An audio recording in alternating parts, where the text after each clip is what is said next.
Bismillahirrahmanirrahim. Assalamualaikum warahmatullahi wabarakatuh. Waalaikumsalam Waalaikumsalam warahmatullahi warahmatullahi wabarakatuh. Sehat semua? wabarakatuh. Waalaikumsalam warahmatullahi Sehat, wabarakatuh. Pak. Sehat. Alhamdulillah sehat Ah, Pak. semua sehat, semua bahagia. Ah, Baiklah saudara sekalian, kita mulai pembelajaran kita. Alhamdulillah, Alhamdulillahi lam yalid walam yulad walam yakul lahu kufuwan ahad. Asyhadu an la ilaha illallah wa asyhadu anna Muhammadan abduhu wa rasuluh. Allahumma shalli ala Muhammad wa ala ali Muhammad kama shallaita ala Ibrahim wa ala ali Ibrahim kama fil alamin innaka Hamidum Majid. Yang sangat saya hormati seluruh kawan-kawan mahasiswa yang ikut di dalam proses pembelajaran kita hari ini. Kita bersyukur kepada Allah atas segala nikmat dan berkahnya. Kita masih diberi kesempatan untuk bertemu di dalam ruang-ruang kajian ilmu. Salawat dan salam sama-sama kita sampaikan kepada junjungan kita Nabi besar Muhammad SAW. Kita akan memasuki pembelajaran sesi keempat hukum tindak pidana korupsi. Dan sebelum itu kita akan mulai dengan sedikit kajian dengan membaca 1-2 ayat atau mungkin hadis atau petuah-petuah para guru kita. Mungkin kalau ada teman yang sudah berkenan menyiapkan diri membaca 1-2 ayat atau ngaji atau mungkin membaca hadis. Kalau sudah ada, kan sudah saya umumkan tadi. Belum? Baik, kalau belum saya akan menukil surat Ali Imran 159. A'udzu billahi minasyaitonir rajim. Bismillahirrahmanirrahim.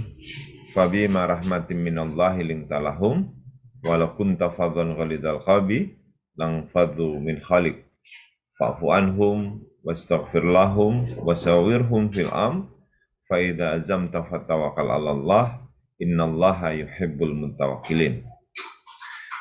Ayat ini adalah ayat pembelajaran yang diberikan oleh Allah ketika kemudian kita ingin mengambil keputusan. Jadi pada tingkatan yang sangat teknis sekalipun, kalau kita mau mengeksplor, Al-Quran itu mengajarkan hampir semua sisi kehidupan. Apapun yang ingin kita ambil, apapun yang ingin kita lakukan, itu kemudian Al-Quran ada di dalamnya. Dan sebagaimana saya sampaikan kemarin, karena Al-Quran adalah panduan hidup dari Allah, maka kalau kemudian kita ingin hidup dengan baik, tentu kemudian panduannya membaca Al-Quran. Ayat ini adalah panduan untuk bermusyawarah. Di dalam bermusyawarah itu Allah menegaskan atau mengajarkan kepada kita, yang pertama adalah sebuah kesadaran dulu. Jadi untuk memulai di dalam proses musyawarah itu harus diawali dengan sebuah kesadaran bahwa kita ini apapun sebagai makhluk Allah. Dan karena rahmat Allah lah maka kita kemudian berhimpun di dalam semestanya Allah ini. Dan karena itu kalau kemudian kita ingin mengambil keputusan, ingin mengambil permusyawaratan, arti dari ayat itu, maka Allah mengajarkan, jangan langsung ambil keputusannya. Tapi satukan dulu hati, satukan dulu kesepahaman. Salinglah memaafkan. Salinglah memaafkan. Kalau bahkan kemudian bahasanya bukan hanya fa'fu anhum, tapi wastaghfir lahum. Setelah memaafkan itu kita disuruh memohonkan maaf antara satu dengan yang lain.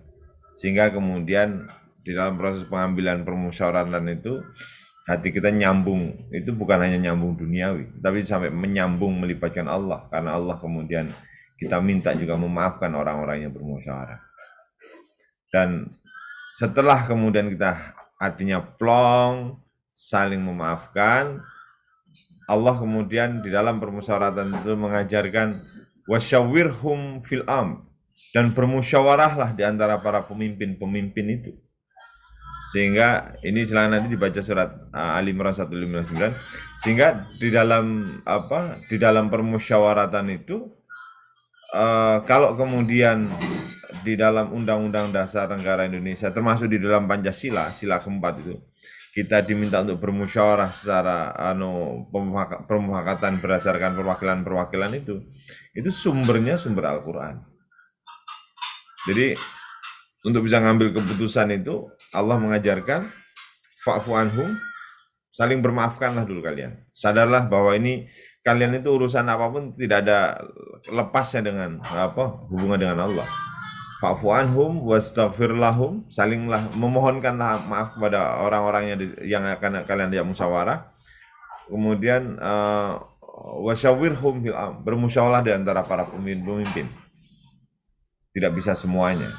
Nah, baru kemudian yang terakhir, kalau kemudian sudah bermusyawarah di antara pemimpin itu mentok, fa idza azamta fatawakkal 'ala Allah, innallaha yuhibbul mutawakkilin. Dan kalau semua sudah dilakukan, ya sudah, gimana lagi? Kalau toh mentok, maka bertawakallah kita kepada Allah, karena Allah lah tempat-tempat sebaik-baiknya tempat kita kembali untuk bertawakal, menyelesaikan atau bergantung pada urusan. Baik kawan-kawan, itu pengantar. Nah, sekarang kita akan masuk di dalam pembahasan mata kuliah kita. Kita akan saya akan izin share screen. Oke. Kita akan share screen soal sumber hukum pengaturan korupsi dan pencucian uang. Jadi kalau di dalam pertemuan-pertemuan sebelumnya, saya sudah mencoba mengikhtiarkan soal definisi-definisi korupsi dan pandangan korupsi yang secara garis besar itu adalah sebuah penilaian yang sangat buruk di dalam proses kehidupan kita dengan peristilan-peristilan yang baru saya sebutkan. Nah, sekarang saya akan mengajak kita semua untuk mencoba menelaah, melihat bagaimana kondisi pengaturan korupsi ini di dalam sistem tata hukum pemerintahan Republik Indonesia. Saudara sekalian, seperti kita mahfumi, Indonesia ini kan merdeka tahun 1945. Sebagai sebuah negara yang baru merdeka, kita tentu kemudian punya imajinasi betapa banyak alat-alat kenegaraan yang belum tersedia dan belum lengkap. Jangankan anggaran negara, struktur negara saja belum ada, kan? Struktur negara saja belum ada. Kita ini baru membentuk provinsi, menetapkan komisi, dan itu setelah beberapa saat setelah kita mendeklarasikan diri kita merdeka, sehingga bisa dibayangkan mengatur struktur organisasi dalam sebuah wilayah yang sangat luas ini. Tentu ini kemudian membutuhkan effort, membutuhkan dorongan, membutuhkan kerja-kerja yang luar biasa. Apalagi itu semua berproses di tengah keterbatasan yang luar biasa besar, karena kita sebagai negara baru yang baru saja dijajah 350 tahun, yang semua sumber-sumber itu kemudian dikendalikan dan diatur oleh para penjajah-penjajah itu. Kalau kemudian kita di bawah penjajah Belanda, maka semua harta kekayaan kita, mulai dari hasil kebun, hasil bercocok tanam, sampai kemudian hasil tambang dan macam-macam, termasuk hasil karya seni budaya yang dimiliki oleh para orang tua kita itu kemudian banyak yang dibawa lari ke negara Belanda. Ketika kemudian kita dijajah oleh Jepang, bukan hanya sumber-sumber kehidupan yang kemudian dibawa ke Jepang, tetapi proses kehidupan pun kemudian dikendalikan oleh Jepang. Salah satu catatan yang menarik adalah bahkan waktu itu kita dipaksa untuk menggunakan mata uang Jepang. Nah, mata uang Jepang ini awalnya sih biasa-biasa saja, sama dengan zaman penjajahan, masih laku, masih normal. Tapi ketika kemudian kita sudah dominan, rakyat kemudian sehari-hari menggunakan mata uang Jepang, ternyata Jepang kalah perang dalam perhelatan Perang Dunia, sehingga seluruh nilai mata uang Jepang itu jatuh, runtuh. Dan dampaknya apa? Dampaknya nilai mata uang yang ada di negara kita itu juga kemudian porak-poranda luar biasa.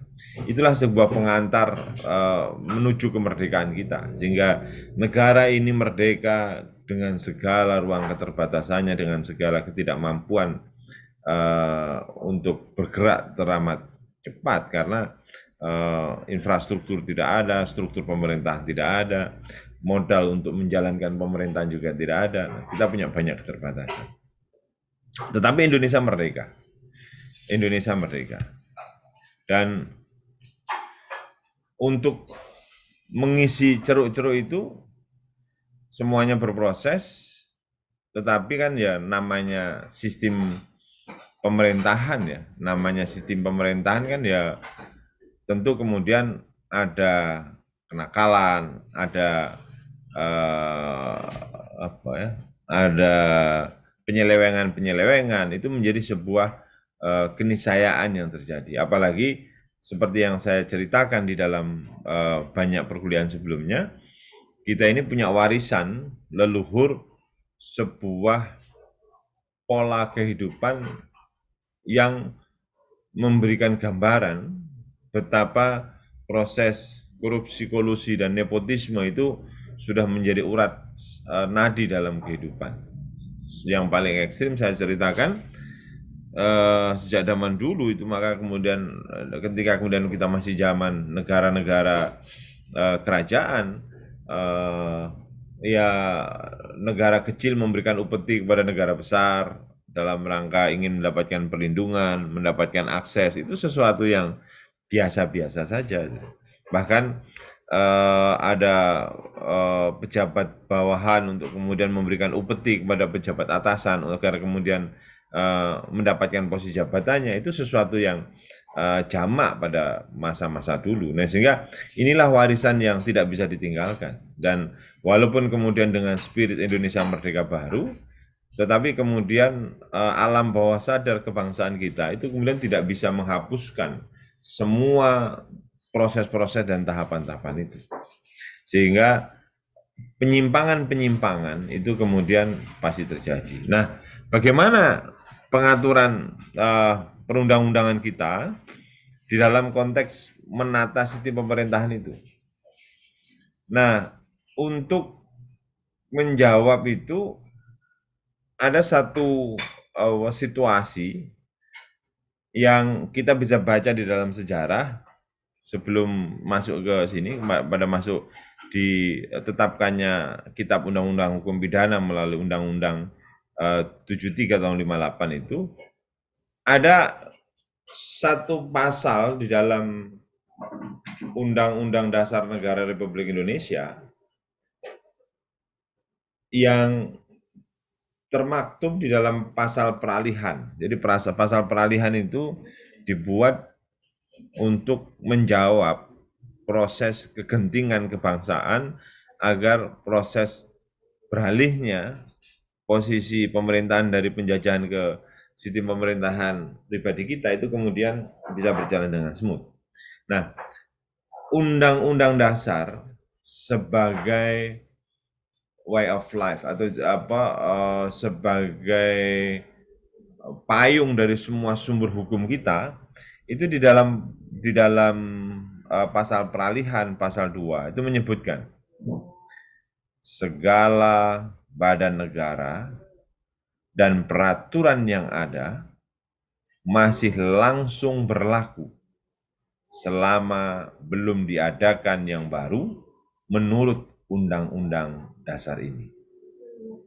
Sehingga saudara sekalian,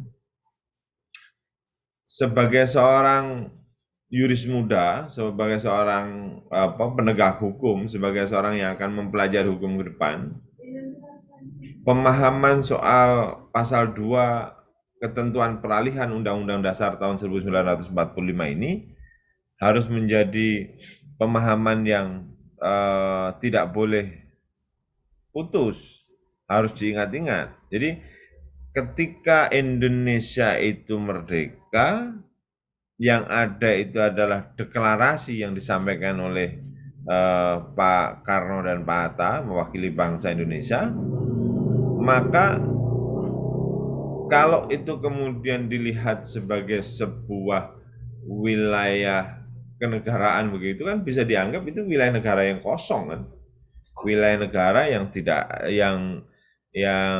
tidak ada hukumnya, tidak ada strukturnya, tidak ada pemerintahannya, tidak ada pengaturannya. Nah, kalau itu kemudian terjadi tentu kemudian sangat membahayakan. Dan karena itulah maka di dalam ketentuan peralihan Undang-Undang Dasar tahun 1945 pasal 2 itu untuk menjawab semua kebutuhan-kebutuhan darurat itu negara melalui konstitusi negaranya itu menetapkan bahwa segala badan negara, ya, artinya badan negara termasuk badan negara yang dibentuk oleh Belanda. Jadi segala badan negara dan peraturan yang berlaku. Artinya peraturan-peraturan kehidupan masyarakat yang berlaku, kalau sebelumnya itu menggunakan aturan-aturan ketentuan-ketentuan Belanda, kalau misalkan penetapan waris itu kemudian juga bisa juga menggunakan hukum waris atau hukum agama atau hukum wajib begitu, maka semua ketentuan itu diakui oleh negara. Inilah saya kira sebuah pembelajaran hukum yang bagus untuk menjawab bahwa tidak boleh ada kekosongan hukum. Tidak boleh ada kekosongan hukum. Dan karena itu negara menetapkan ini. Dan karena negara menetapkan ini, maka semua badan negara itu kan ya, misalkan yang sangat terkenal kalau mau disusun misalkan soal bank, kan juga perlu ada bank negara kan, maka kemudian ditatalah berlakunya bank negara. Tentara nasional, dengan apapun namanya pada saat itu, maka kemudian keberadaannya diakui. Termasuk di dalamnya adalah undang-undang. Nah, undang-undangnya kalau dulu itu kan kita sekali lagi mengalami sekian fase, pernah dijajah Belanda, Jepang dan macam-macam, maka ketentuan-ketentuan yang masih ditinggalkan oleh penjajah-penjajah itu, selagi itu kemudian kemarin berlaku dan kemudian belum ada ketentuan undang-undang yang baru menurut Undang-Undang Dasar ini, maka kemudian undang-undang itu semuanya masih dianggap berlaku. Memang kemudian harapannya tentu ada perubahan, tapi kan setidaknya ini yang terjadi. Dan untuk menegaskan itu, seperti tadi saya sampaikan, di dalam sejarah ketatanegaraan Indonesia, pengaturan pencegahan tindak pidana korupsi, ini kalau kemudian bisa masuk dalam korupsi sendiri, itu telah dimulai dengan ditetapkannya Wetboek van Strafrecht sebagai kitab undang-undang hukum pidana yang berlaku, dinyatakan berlaku sebagai hukum positif di Indonesia berdasarkan Undang-Undang Nomor 1 Tahun 46, Undang-Undang Nomor 73 Tahun 58. Di dalam kitab Undang-Undang Hukum Pidana Korupsi masuk dalam delik-delik jabatan atau M-Delicten dalam buku 2. Artinya apa, saudara sekalian? Dalam kerangka penegakan hukum tindak pidana korupsi, payung pertama yang kita miliki sebagai sebuah payung penegakan hukum itu adalah ketetapan agar tidak terjadinya kekosongan undang-undang dengan mengacu pada pasal 2 bab peralihan Undang-Undang Dasar Negara Kesatuan Republik Indonesia yang di dalamnya mengakui semua badan dan semua undang-undang yang berlaku pada masa sebelum kemerdekaan itu kemudian dinyatakan tetap berlaku, ada dan menjalankan fungsinya, dan itu diakui dalam sebuah kerangka undang-undang. Ini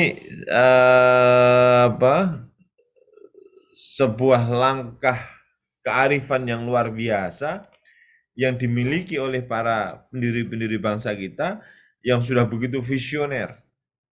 Beliau-beliau sudah memikirkan bukan hanya soal deklarasinya saja, deklarasi kemerdekaannya saja, tetapi kemudian bagaimana setelah kemerdekaan itu semua piranti-piranti kebutuhan kebangsaannya itu kemudian terpenuhi, termasuk kebutuhan bangsa dan negara. Nah, jadi undang-undang pertama adalah pengakuan soal keberadaan undang-undang, termasuk undang-undang zaman Belanda yang kemudian masih berlaku dan belum ada undang-undang baru itu diakui. Dan bahkan melalui kelembagaan pembuat undang-undang yang ada pada saat itu, jadi kita kan merdeka tahun 45 kan, 45. Terus kemudian senyampang 45 itu undang-undang yang ada itu kan misalkan undang-undang soal pembentukan provinsi dan macam-macam itu kan. Undang-undang yang sifatnya sangat urgensi, sangat mendesak untuk kebutuhan penataan kewilayahan. Nah, pada tahap pertama tahun 1946, Undang-Undang Nomor 1 tahun 1946, Junto kemudian diperbaiki pada Undang-Undang Nomor 73 tahun 58, itu adalah undang-undang yang mengabsahkan Wetboek van Staffrecht ini sebagai kitab undang-undang hukum pidana. Jadi ini kitab undang-undang Belanda yang kemudian diakui oleh pemerintah Indonesia karena kondisi kedaruratan masa proklamasi dan bilang menyedihkan itu gimana, tapi dan itu kemudian masih berlaku sampai hari ini. Jadi kitab undang-undang pidana kita itu kita sudah hampir 20 tahun, bahkan semangatnya sejak reformasi tahun 1998. Kita ingin melakukan penataan perubahan itu, tetapi kemudian belum berhasil.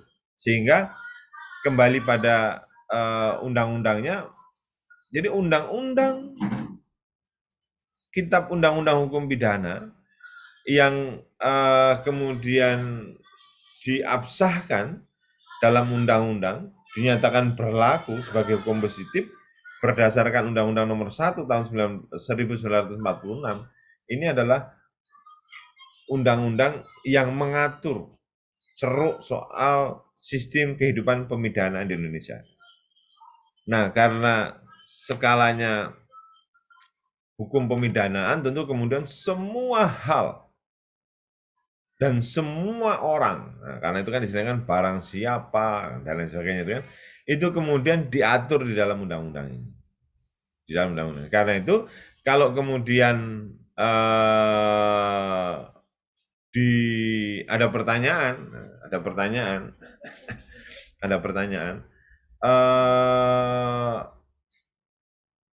undang-undang apa yang digunakan sebagai produk perundang-undangan untuk mengatur tindak pidana korupsi yang pertama di Indonesia, maka bisa disebutkan bahwa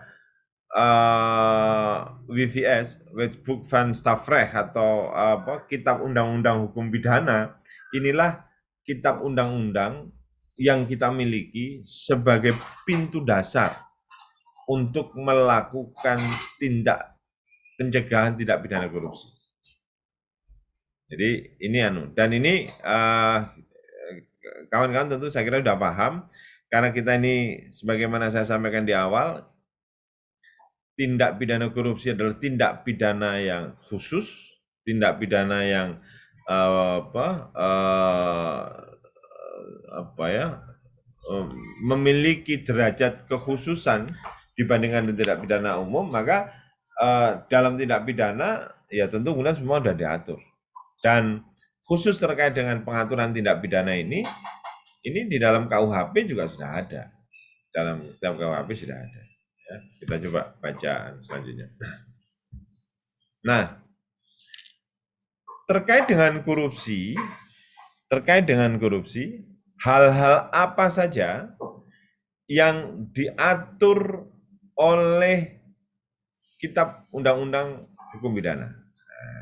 Terkait dengan korupsi, hal-hal apa saja yang diatur oleh setidaknya di dalam catatan para ilmuwan, para pengkaji ilmu hukum, ada 6 pasal yang disepahami atau sering disampaikan oleh para ilmuwan atau para pengkaji ilmu itu, pasal-pasal di dalam Kitab Undang-Undang Hukum Pidana yang disepakati atau sering disebut sebagai pasal-pasal yang mengatur soal delik jabatan yang berhubungan dengan tindak pidana korupsi. Ya memang belum serigid dan selengkap sekarang. Tetapi 6 pasal ini sudah mulai menyadari bahwa perilaku-perilaku tindak pidana korupsi itu kemudian banyak dilakukan, dan karena itu perlu diatur di dalam undang-undang. Dan dalam Kitab Undang-Undang Hukum Pidana secara umum ada 6 pasal itu. Pasal itu saya bisa sebutkan ada dalam buku 2, bab 27, khususnya yang mengatur delik yang dilakukan oleh pejabat. Apa saja? Pasal 415 misalkan, KUHP tentang penggelapan oleh pejabat. Jadi artinya memang kondisi ini pada zaman itu kemudian sudah menjadi sebuah perilaku yang dilakukan oleh banyak pihak, banyak orang. Dan karena itu diperlukan pengaturannya. Kemudian pasal 416 KUHP tentang pemalsuan buku oleh pejabat. Jadi penggelapan, pemalsuan buku. Buku apa? Banyak. Misalkan kan yang paling menjadi salah satu problem utama kan misalkan soal buku pencatatan tanah itu kan, atau letter C di zaman dulu kan. Jadi letter C itu kan sebuah buku besar yang dimiliki oleh sebuah desa untuk mengatur wilayah desa itu, kemudian ini kepemilikannya bagaimana. Itu masuk dalam buku letter C. Nah, orang-orang yang punya akses untuk mengendalikan buku letter C itu biasanya Pak Cari ya di desa-desa ini zaman dulu ya. Itu kemudian banyak yang melakukan manipulasi dengan merubah kepemilikan. Jadi merubah kepemilikan misalnya dari pemilik si fulan A, apalagi kalau kemudian si fulan A ini meninggal dan tidak punya penerusnya. Waduh, itu sudah alamat. Ini menjadi tanah yang tak bertuan begitu, sehingga kemudian kepemilikannya bisa diatur dan disalahgunakan oleh orang-orang yang memiliki akses ke sana. Dan siapa itu? Ya tentu saja para pejabat-pejabat itu, walaupun tingkatannya berbeda-beda. Terus kemudian pasal 418 tentang suap, ini saya sudah diatur. Terus kemudian 423, 425, 435 itu tentang menguntungkan diri sendiri secara tidak sah. Ketentuan lain itu ada banyak, nah silahkan nanti kalau mau mendalami nanti menjadi salah satu bahan diskusi kita. Nah, hanya saja, saudara sekalian, seperti yang saya sampaikan, bahwa tindak pidana korupsi itu ada tingkatan pelaksanaan di lapangan, itu pertumbuhannya kan luar biasa besar. Dia melampaui pengaturan-pengaturan yang ada. Banyak tindakan-tindakan yang kemudian terjadi yang belum begitu sempurna diatur di dalam produk perundangan kita. Nah, karena itulah maka ada istilah perkembangan modus operandi tindak pidana korupsi telah melemahkan fungsi KUHP. Mengapa lemah? Ya karena rumusan-rumusan di dalam normanya, di dalam KUHP tidak lagi dapat memberantas tindak pidana korupsi yang pada waktu itu tidak lagi berkembang pada penyalahgunaan jabatan, sehingga pemerintah Indonesia mulai mengeluarkan instrumen dalam bentuk peraturan di luar KUHP. Inilah, saudara sekalian, awal mula lahirnya kekhususan di dalam proses pengaturan tindak pidana korupsi. Jadi kondisi normatifnya yang kita punya, seharusnya kan kita punya norma normatif itu adalah kitab undang-undang hukum pidana. Tetapi di dalam penyelenggaraan pemerintahan di lapangan itu banyak sekali modus operandi tindak pidana yang di luar ketentuan-ketentuan yang sudah diatur dalam kitab undang-undang hukum pidana. Sehingga kemudian pemerintah merasa perlu untuk mengeluarkan aturan-aturan yang berada di luar ketentuan-ketentuan pidana.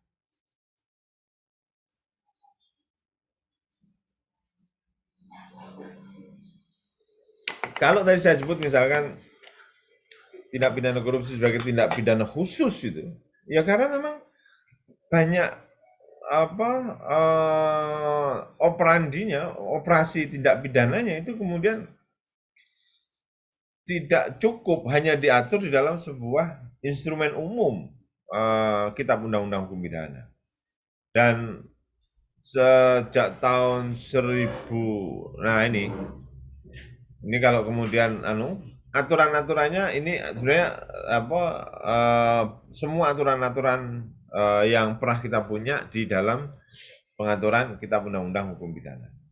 Di luar kitab undang-undang pidana. Jadi hukum pidananya sudah disahkan menurut undang-undang yang tadi saya sebutkan. Nah, tetapi ini kan tidak cukup. Nah, karena tidak cukup maka kemudian diatur khusus. Karena itulah namanya dengan tindak pidana khusus. Apa aturan-aturan yang pernah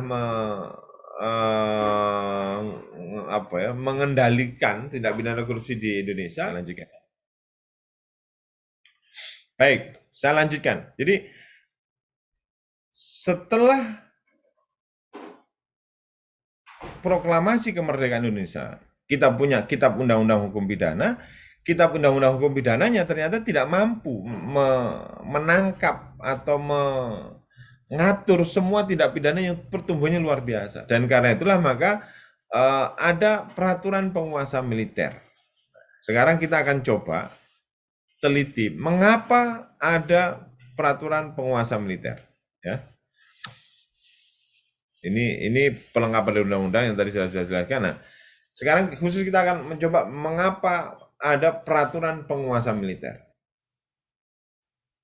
Peraturan penguasa militer nomor PRT PM 0657 itu tentang tindak pidana pemberantasan korupsi di dalam perkembangan selanjutnya menduduki posisi yang cukup berarti di dalam peraturan penguasa militer nomor PRT PM 0657. Ini memberikan sumbangsih yang sangat kuat di dalam pondasi melakukan pencegahan tindak pidana korupsi di tanah air.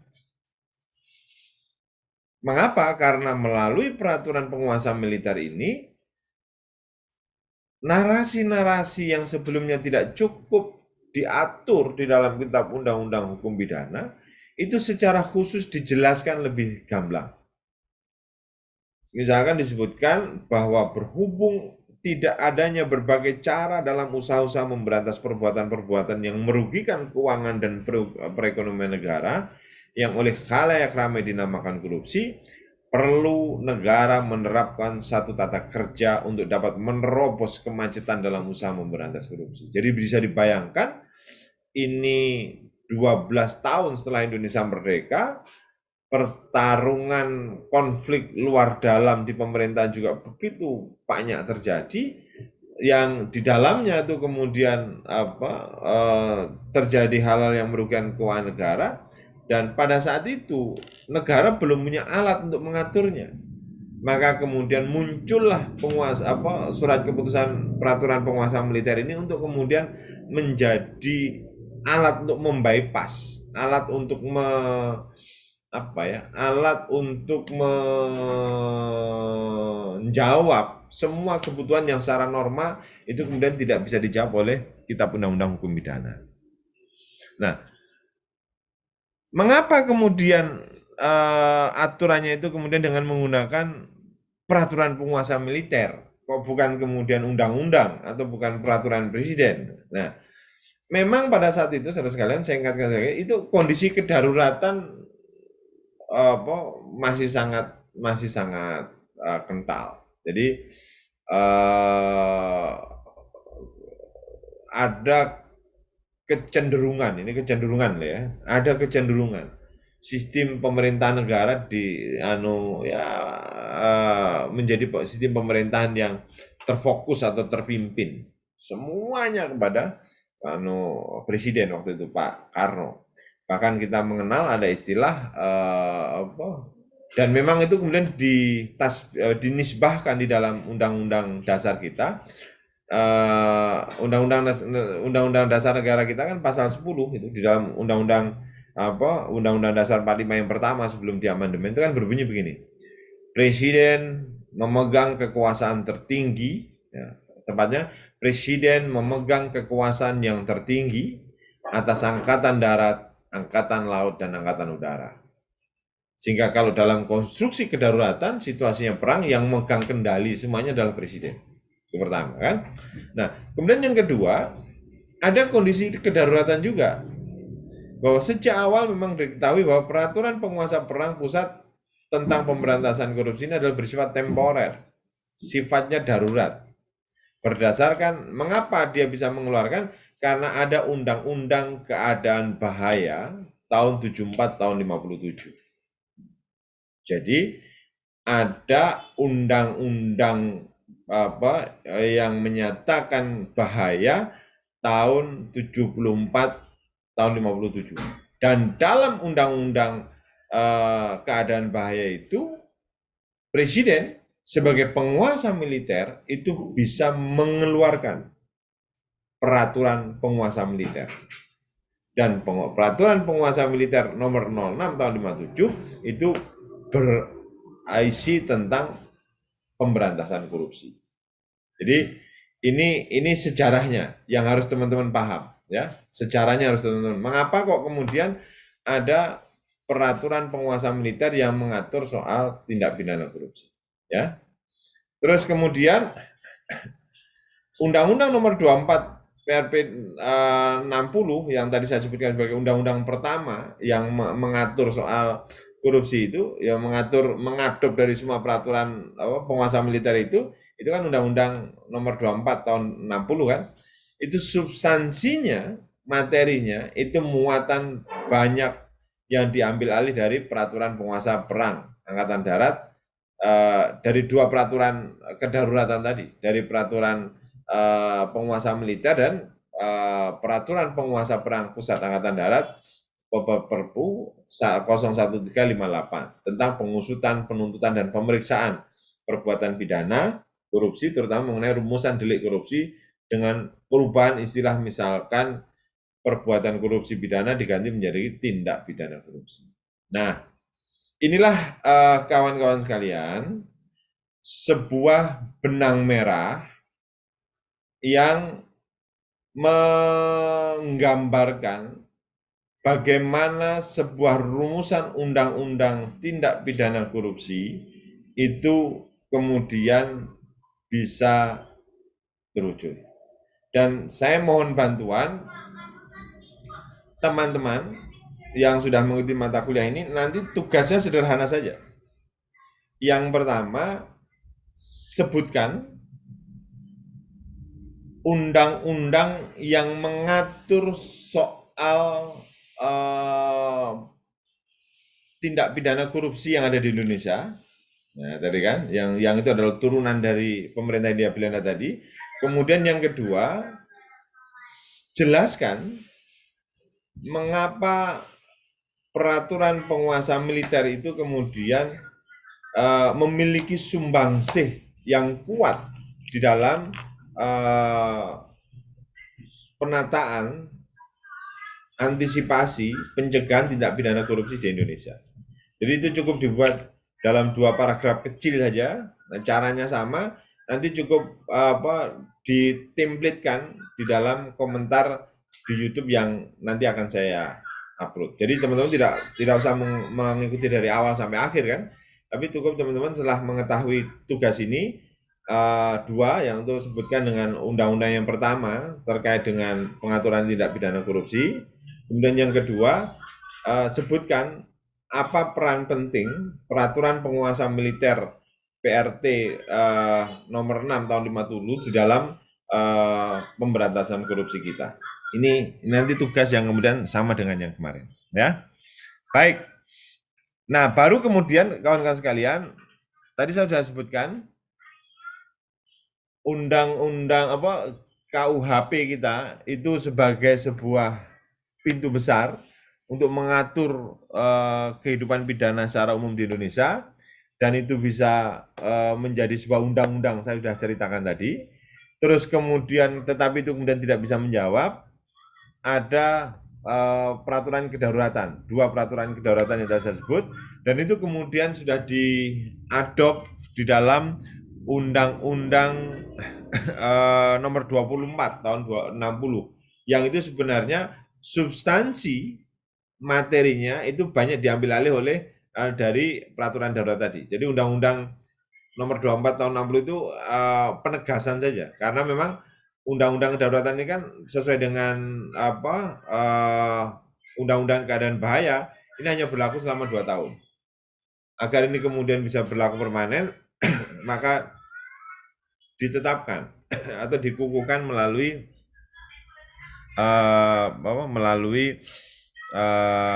undang-undang dan undang-undangnya itu, ya. Terus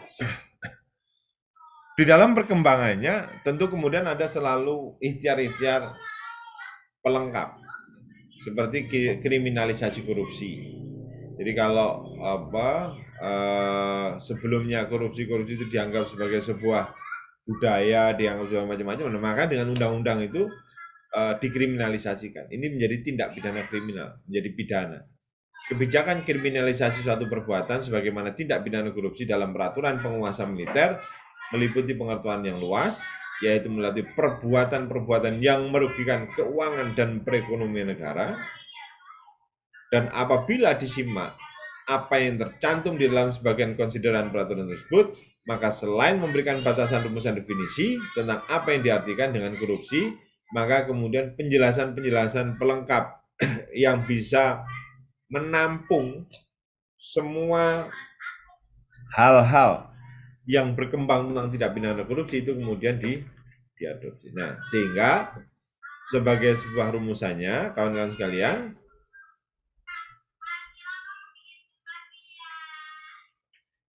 tindak pidana korupsi ini memang pengaturan dasarnya KUHP, normatif. Kemudian menjadi khusus karena banyak hal yang tidak bisa diatur melalui KUHP, muncullah berbagai undang-undang, termasuk undang-undang tentang pemberantasan korupsi tahun 60 tadi kan, PRP 24 tahun 60 itu adalah undang-undang pertama pengaturan korupsi. Tetapi ini pun juga kemudian masih banyak berkembang, maka pada tahun 71 kita juga punya undang-undang baru tentang tindak pidana korupsi, dan itu terus tidak bisa menyelesaikan masalah. Buktinya kemudian tindak pidana korupsi terus berlangsung. Puncaknya ada tuntutan reformasi tahun 98, sehingga agenda reformasi 98 itu salah satunya adalah pemberantasan tindak pidana korupsi dan KKN, kolusi, korupsi, dan nepotisme.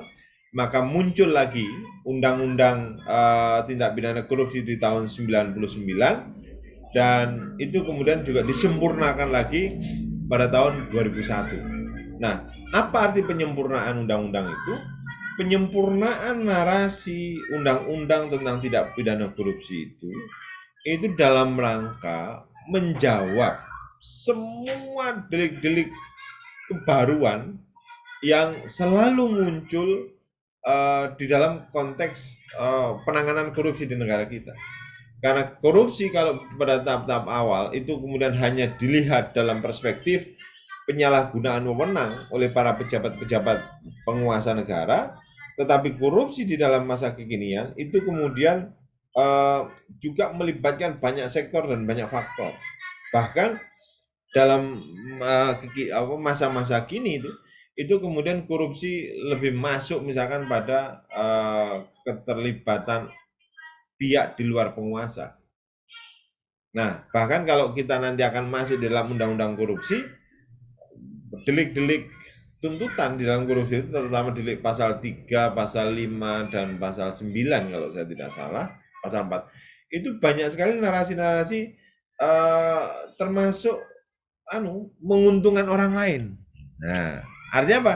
Ya kalau menguntungkan orang lain berarti dengan jabatannya, dengan kekuasaan yang dimiliki, itu kemudian turut serta memberikan sumbangsih agar orang lain melakukan tindak pidana korupsi. Dan itu kemudian di dalam undang-undang tindak pidana korupsi kita itu kemudian masuk sebagai sebuah delik yang kemudian tidak boleh dilakukan oleh aparatur negara. Nah, inilah saya kira beberapa perkembangan.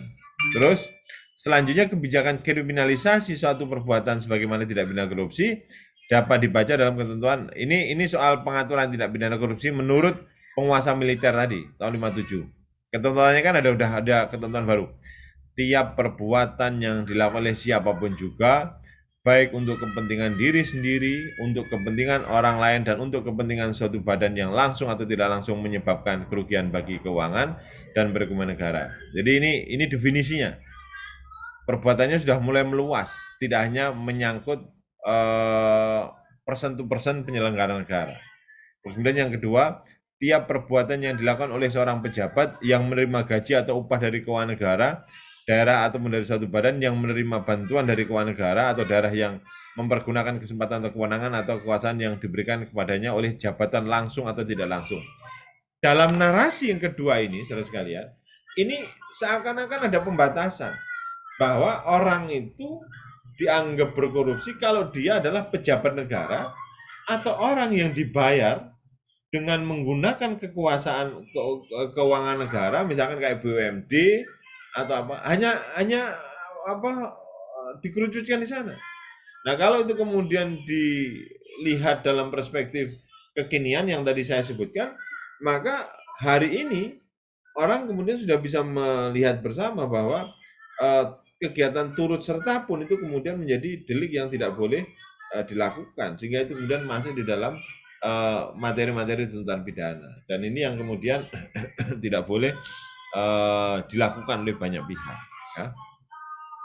Jadi kalau pengaturan di dalam peraturan penguasa militer sudah menarasikan ini, dan ini narasi ini sudah jauh lebih kuat dibandingkan dengan narasi di dalam Kitab Undang-Undang Hukum Pidana. Jadi kalau ibarat satu kurva peningkatan begitu, saudara sekalian, saudara bisa lihat betapa selalu ada tren perbaikan dari Kitab Undang-Undang Hukum Pidana, kemudian peraturan penguasa militer tahun 57, kemudian masuk di dalam Undang-Undang 24 tahun 61 tadi, terus kemudian masuk lagi Undang-Undang tahun korupsi tahun 71. Begitu seterusnya sampai kemudian Undang-Undang korupsi tahun 2001. Selalu ada perbaikan narasi. Selalu ada penguatan narasi-narasi baru untuk menjawab berbagai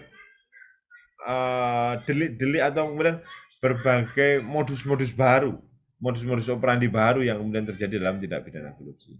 Sehingga ini yang kawan-kawan bisa menjadi pembelajaran. Peraturan penguasa militer Angkatan Darat ini memuat substansi yang lebih memadai. Nah, ini masih soal narasi. Masih narasi. Bahkan ada juga yang kemudian beberapa jalan keluar agar tindak pidananya itu kemudian bisa terjauh dengan baik. Penekanan tidak korupsi dalam undang-undang di Indonesia. Undang-Undang nomor 24 tahun 60 dan Keputusan Presiden 228 tahun 67 tentang tidak pidana korupsi adalah penegasan dari peraturan. Nah, ini tadi saya sudah jelaskan. Jadi Undang-Undang 60 ini adalah undang-undang pertama tentang tidak pidana korupsi. Ini adalah penegasan dari pengaturan tindak pidana korupsi yang sebelumnya diatur oleh Angkatan Perang. Undang-Undang Nomor 3 Tahun 71 tentang pemberantasan tindak pidana korupsi adalah pengembangan Undang-Undang 24 Tahun 60 yang ini tadi yang pertama. Terus Undang-Undang Nomor 31 99 junto atau diperbaiki disempurnakan Undang-Undang 20 tahun 2001 ini memperbaiki dari naskah undang-undang korupsi tahun sebelumnya. Nah, sehingga kawan-kawan sekalian saya bisa narasikan ketika kemudian kawan-kawan akan mempelajari soal urutan hukum pengaturan tindak pidana korupsi, itu ada kesinambungan dari mulai ketika Indonesia merdeka, tidak ada kekosongan hukum, baca pasal peralihan bagian peralihan pasal 2 yang menyatakan bahwa semua badan dan peraturan yang pernah berlaku itu dianggap berlaku sebelum ada peraturan baru sehingga tidak ada kekosongan hukum. Nah, kemudian lebih kuat lagi KUHP mengambil dari kitab undang-undang yang berlaku pada zaman Belanda. Itu menguatkan lagi. Tapi itu pun belum cukup, maka kemudian ada kekhususan yang saya sampaikan mulai dari peraturan yang dibuat pada zaman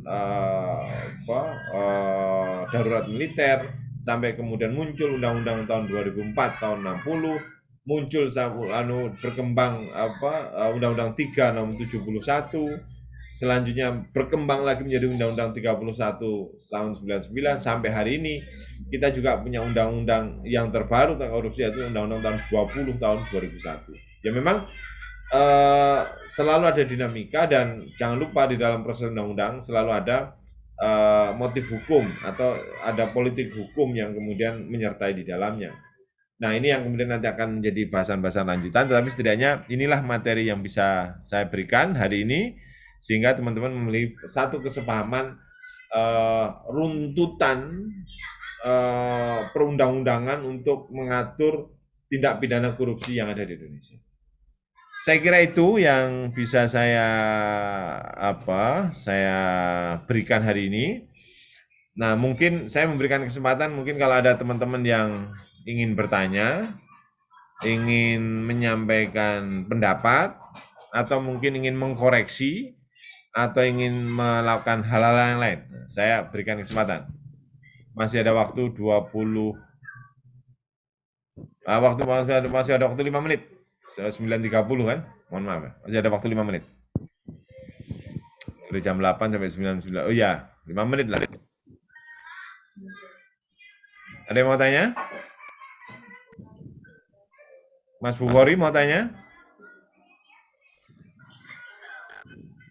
Gambarnya kok tidak jelas begitu Mas Bukhari? Itu bagus untuk penyamaran ini. Nah, gitu. Oh, memang ada modenya ya. Wah, itu bisa dicontoh itu. Saya bisa diajari nanti. Tolong dijabri saya. Sehingga nanti kelihatan on cam tapi kemudian wajahnya dibuat blur gitu. Keren. Mas Mukhlis, Mas Alhad, ada pertanyaan? Saya Pak mau tanya Pak. Iya silakan. Assalamualaikum warahmatullahi wabarakatuh. Salam warahmatullahi wabarakatuh. Setelah saya menyimak paparan yang bagus dari Bapak, undang-undangan yang berkaitan dengan tentang KPK korupsi Pak, itu kan banyak sekali Pak ya peraturan perundang-undangan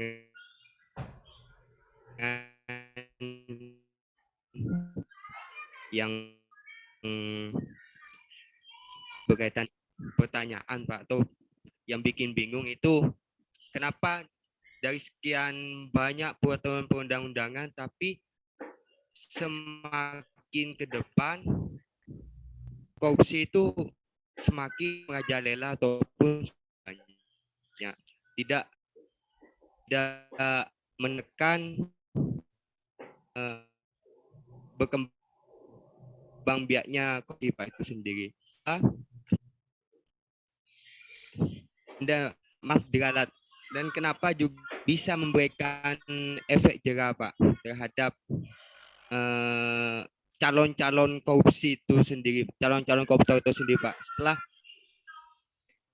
melihat kejadian pejabat-pejabat yang pernah tertangkap tangan korupsi Pak. Pak, itu kan sudah diatur semuanya Pak, sedemikian bagus. Tapi kenapa kok korupsi itu sendiri Pak tidak semakin sedikit Pak ke depan, justru semakin banyak, dan yang bikin heran lagi itu pelakunya nggak jadi Pak, itu mungkin itu saja Pak yang bikin masalah itu. Kenapa Pak kok semakin depan kok semakin banyak gitu Pak, tidak semakin menipis Pak. Ya. Saya sudah ditangkap pertanyaannya. Makasih Mas Bukhari. Jadi saudara sekalian, yang pertama soal berkembangnya modus operandi tindak pidana, khususnya tindak pidana korupsi, padahal perundang-undangan itu kemudian sudah dibuat sedemikian semakin baik dari tahun ke tahun. Perlu saya ingatkan bahwa undang-undang itu dibuat dengan berbagai tujuan. Ada tujuan pengaturan, ada termasuk di dalamnya tujuan memberikan efek jerah agar kemudian semua tindakan-tindakan yang kemudian diatur di dalam undang-undang itu kemudian tidak dilakukan. Jadi ada proses pengaturan itu. Nah, terkait dengan mengapa tindak pidana korupsi yang sudah diatur sedemikian rupa, tetapi kemudian masih banyak perilaku-perilaku yang terjadi. Ada banyak faktor yang kemudian mungkin bisa kita evaluasi. Yang pertama, terkait dengan pengaturan sistem pemerintahan secara umum yang bisa menjadi faktor terjadinya tindak pidana korupsi.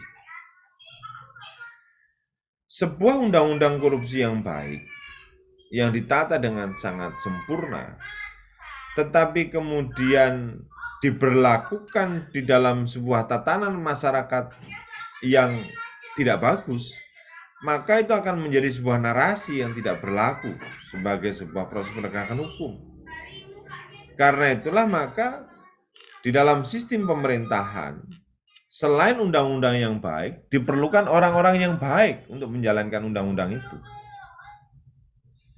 Dan undang-undang yang baik itu, orang-orang yang baik itu orang-orang yang bisa menciptakan dan membuat satu iklim pemerintahan, iklim tatanan kehidupan kenegaraan yang bisa mengurangi semua itu semua. Dan itu ngaturnya bertahap. Mulai dari noto ati, noto rasa, sampai kemudian pada tingkatan teknis. Seorang pemimpin yang mampu membangun sebuah sebuah inspirasi peradaban kebangsaannya, tentu kemudian sangat berbeda dengan kepemimpinan yang hanya menjalankan ritual-ritual pemerintahan yang normatif aja. Sing penting iki mlaku, ono APBN-e didok, dijalankan, itu kan normatif. Yang penting bangun ini, dibandingkan dengan pemerintahan yang kemudian menginspirasi. Kepala negara yang mampu mengajak rakyatnya dan menunjukkan kepada rakyatnya pada jalan-jalan kebaikan dan kebenaran. Kepala negara yang bisa menyerukan pesan-pesan kebaikan. Kepala negara yang bisa menggerakkan warga bangsanya untuk kemudian rasa memiliki negeri ini, sehingga kemudian mari kita kemudian jaga Indonesia secara bersama-sama. Kita jaga tidak hanya untuk bagaimana bisa berjalan dengan baik, tapi kita jaga agar kemudian negara ini tidak keropos oleh tindakan-tindakan yang tidak perlu, termasuk di dalamnya korupsi. Misalkan begitu, itu jauh berbeda. Nah, karena itulah maka bahasa saya tadi, selain ada undang-undang yang baik, diperlukan juga orang-orang yang baik, gitu.